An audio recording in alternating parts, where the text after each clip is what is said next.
It seems appropriate for me to define the experience of landscape as chance meetings or encounters, with the influence of that experience going beyond the purely elemental.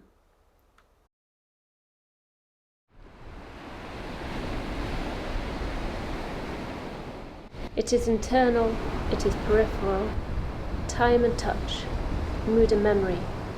It imprints its character on the psyche, leaves traces in the memory, and strays far beyond any physical map. I can fully admit that the landscape has a hold over me. Every artist has their muse, and the landscape has infinite stories to tell to those who are listening. After a while, it seeps under the skin and starts to unveil and reveal the most wondrous of personalities. For me, the landscape is best experienced when alone, simply because it both sharpens my senses and allows my mind to wander. Yet it is not a solitary experience.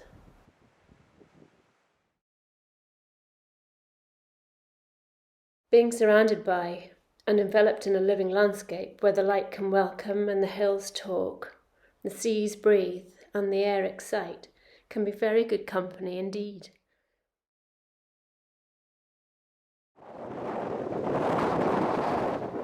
I am drawn to the remote, searching out places where human presence is absent, or at least minimal, where in summers the nights are long in coming, or never too far away in winter.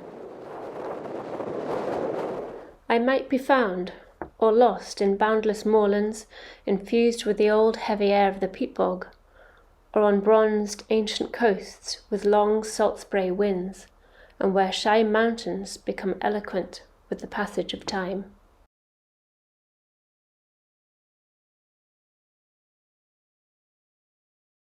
Wildness is something to celebrate. I have never really considered it to be a me and it situation, since when we venture to places and spend time getting to know them, we become part of them, and so we are both with them and within them. The cloud-capped, distantly disdainful mountain may not immediately welcome you, but it can hold and communicate with you as you walk. This reciprocity is not new, since we and nature have always had a special relationship, but it is one that I am passionate about conveying in paint. It is the moulding together of the sensory and visual world with these fleeting, intangible moments that finds a form in my work. I paint the landscape and its multiple personalities. I paint its impalpable atmospheres. I paint the looming, shadowy present of twilight and the fast and playful movements of air currents on the silent seas, or the veiled and mystical floating islands just out of reach. Paint is poured and dripped, glazes of pigment applied to float and obscure, to enhance, to disclose the unfolding dramas and vistas, suggesting both the ethereal and the real. Paint in tone, mass, colour, texture, mixed with the sensory and visual world to recreate new encounters. I walk with my sketchbook in hand, making notes and recording observations that might otherwise dissipate over time. My marks change with each place and each mood, searching for the right language.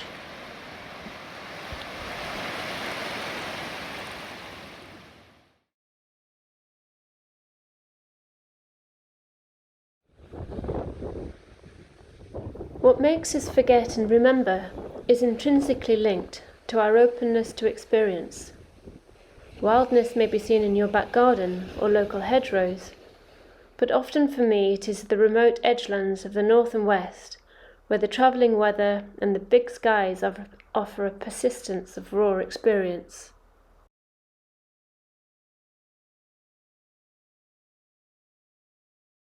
The Western Isles in particular extend this in limitless generosity.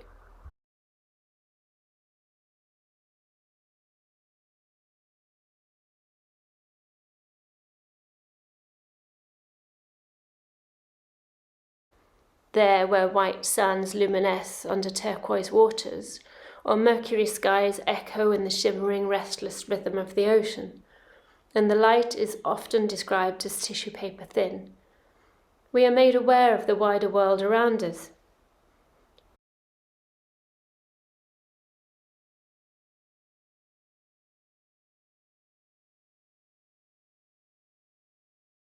I felt the same privilege as many travellers before me to this mysterious island, yet I had not realised the effect it would have on me once there and thereafter.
The naturalist James Fisher wrote in 1947 that the visitor to St Kilda would be haunted for the rest of his life by this place and tantalised by the impossibility of describing it to those who have not seen it.